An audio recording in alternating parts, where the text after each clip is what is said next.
সন্ধেবেলা তাড়াতাড়ি করে বুনুরা আবার চলে এলো। মাম্মাম তো খুব খুশি, মাম্মামের জন্য কলকাতা থেকে কেক নিয়ে গেছিলাম, সেটা পেয়েও খুব খুশি। আর বুনু বলেছিল নাইটি নিয়ে যেতে, এটা ওর ফিটিংসেও হয়নি, বড় হয়ে গেছে, পছন্দ হয়েছে বাট নেয়নি। মাম্মাম করলো আদর, তারপরে রঞ্জিত আনলো ফুচকা, আমরা সকলে মিলে ফুচকা খেলাম।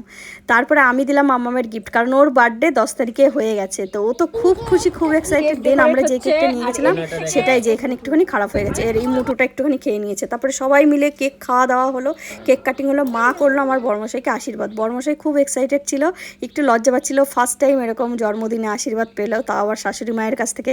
ভাগ্য করে এমন শাশুড়ি পেতে হয়, আর ভাগ্য করে এমন জামাইও পেতে হয়। আমার বড়মশাই এতটা ভালো যে আমার মা ওকে খুব ভালোবাসে, আর আমার মাও এতটা ভালোবাসে ওকে যে ও শ্বশুরবাড়িতে যাওয়ার কথা শুনলেও খুব আনন্দিত হয়, আমার থেকে বেশি এক্সাইটমেন্টও হয়। তো মা ওকে আশীর্বাদ করে নিল, সকলকে আশীর্বাদ দিল, দইয়ের ফোঁটা দিয়ে মা ওকে বরণ করলো। আর আমার ভাইয়ের কাণ্ড কারখানা দেখো, যখনই বাপের বাড়িতে যাই এই দেখো আমার ভাইয়ের এরকম শয়তানি। আর একটা ভাইয়ের আবার কাণ্ড কারখানা দেখো আমার ব্যাগ নিয়ে, মানে এদেরকে নিয়ে যে আমি কী জ্বালায় পড়লাম, মানে সবসময় এদের এরকম ভাব করতেই থাকে, দুজন মিলে দুই ভাই।